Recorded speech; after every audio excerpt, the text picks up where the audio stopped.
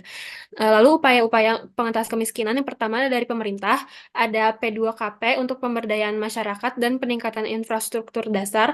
Lalu untuk individunya bisa melakukan pengelolaan biaya hidup melalui pengaturan anggaran, pembatasan konsumsi, mencari pendapatan tambahan, dan juga menentukan skala prioritas. Lalu ada strategi persiapan mapan di perkotaan. Yang pertama itu perencanaan keuangan jangka panjang.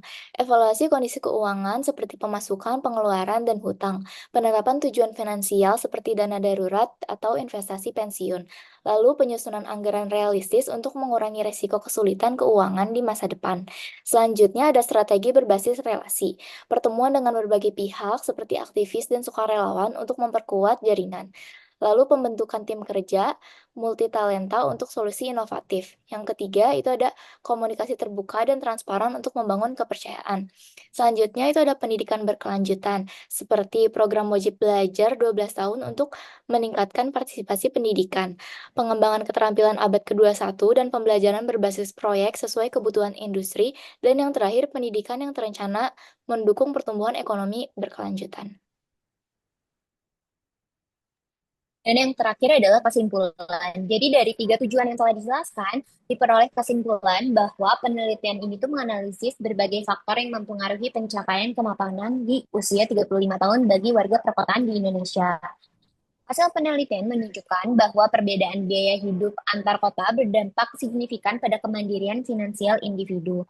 Selain itu, infrastruktur terbukti memainkan peran penting dalam mendukung pertumbuhan ekonomi dan kesejahteraan masyarakat perkotaan. Namun, urbanisasi juga menghadirkan tantangan berupa masalah sosial dan kebutuhan prasarana yang mendesak. Jadi, strategi pembangunan kota yang lebih inklusif dan berkelanjutan diperlukan untuk meningkatkan konektivitas dan memanfaatkan efek urbanisasi secara optimal sehingga dapat mengurangi ketimpangan ekonomi dan meningkatkan kesejahteraan individu di perkotaan Indonesia. Lalu selanjutnya ada saran. Yang pertama adalah pemerataan infrastruktur dan fasilitas publik perlu ditingkatkan. Lalu selanjutnya urbanisasi harus didukung dengan perencanaan berkelanjutan. Lalu masyarakat perlu berkontribusi dalam menciptakan lingkungan yang lebih baik. Dan yang terakhir, penelitian lanjutan disarankan dengan data, studi kasus, dan pendekatan multidisiplin. Dan ini adalah daftar pustaka dari penelitian kami. Baik, sekian presentasi dari kami. Mohon maaf bila ada salah kata. Wassalamualaikum warahmatullahi wabarakatuh.